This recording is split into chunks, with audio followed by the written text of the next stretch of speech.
Good Wednesday morning, everyone. Welcome back into Queen City News and helping our hometowns every Wednesday in the month of October. We've been going through different communities in the western North Carolina mountains, starting in Watauga, going to Henderson, Rutherford County, now ending in Buncombe County, which of course is home to Asheville. So many people recognize the Biltmore, the mountains. Where I'm standing, you might not recognize it is the River Arts District. And the mission has changed in the 5 weeks since Hurricane Helene. Certainly the water, restoring power, getting people back into their homes. What's left of a home or business is still such a struggle, but there is an organization here that continues to come together. They started this way before the hurricane came, and they give and show a perfect example of why they love their town, why it truly is their beloved Asheville. We just saw a lot of death, and we saw so much destruction. The images most have seen on social media from Hurricane Helene are nothing compared to those who've lived it. Just this horrible scene. I say it looked like a bomb went off in our neighborhood, and you saw bodies floating down the river. You saw families clinging to a tree in the middle of the river for hours and hours and hours. Amy Cantrell is one of the co-directors at Beloved Asheville, a nonprofit that has been tending to the needs of their neighbors since the day of the storm. Elders, people with disabilities, people on fixed incomes, people in public housing or affordable housing. And so we went out to all of those places. We were the very first folks that people saw. The stories of heroism and heartbreak are still fresh on the minds of those that were hit hardest. They were in the raging waters, and she's a very little girl, 5, 6 years old, and Mom looked at her and said, "I love you," and shoved her away. And she was taken by the raging waters. The little girl survived, and she says, "My mommy's a mermaid." Daddy says, "My mommy's a mermaid now." And that I have little girls. I have twin girls, and that broke my mama heart. Broken, a word you'll hear from so many in western North Carolina.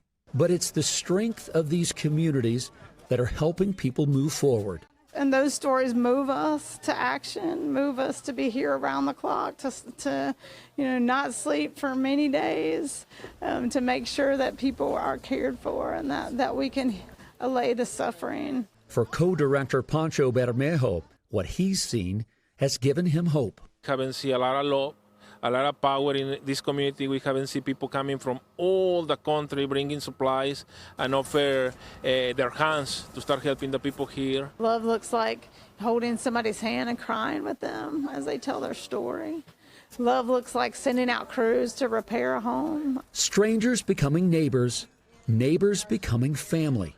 And when one is hurting, others are there to lift them up. We try to share these good stories too, because in the middle of the pain, the only way to heal and start thinking there is a better future than came later on is seeing all these people coming here and coming together and coming with the tools. We've seen the most awful devastation, but through love and action, we've seen the best of humanity. Love is an easy word to say. It's not always easy to live out. To watch this organization care for one another helps the healing process begin for their beloved Asheville.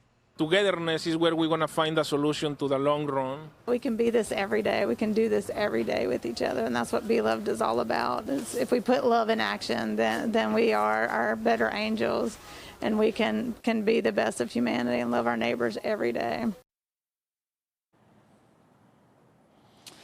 Oh man, guys, it's hard to even watch again. Just the heartbreak, the stories that every time they close their eyes at night, they keep seeing and will be playing for years. But again, like you just heard Amy and Pancho say, it's seeing how neighbors are coming together. It's pushing forward, and it is love in action. You saw it happening, and it's happening all over the mountains. It's not just here in Asheville. One cool thing that I got a chance to see yesterday is Beloved Asheville is now going outside of their own property. They're building what's called Beloved Village, and it's 12 tiny homes to help people be rehomed in this area that have lost their home, that don't have anything.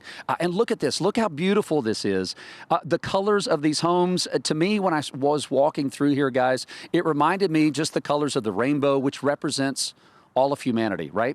all the different colors that we are, that we represent. And they're all going to be together in this beautiful little protected area called Beloved Village. I love that. They're going to have those hopefully done soon in the next couple of months, and those families will get a chance to feel like their life is being put back together. When you have a home, it just feels different, right? So my thanks to Pancho and to Amy and Adrian and everyone else out at Beloved Asheville. And matter of fact, the next couple of days, guys, we know Halloween is tomorrow. The day after that is Dia de la Muerta, the Day of the Dead. They're building an altar out at Beloved Asheville where people can come. They can bring pictures. They can bring candles. They can bring whatever they want to remember. They're going to have a celebration, but they're also going to remember those who didn't make it, those that have passed away and died because of the storm, and they don't want to be forgotten, just like anyone else. They don't want to be forgotten. So I do love Asheville, and this community is beloved, and I'm glad we got a chance to share just a little bit of that this morning. Guys?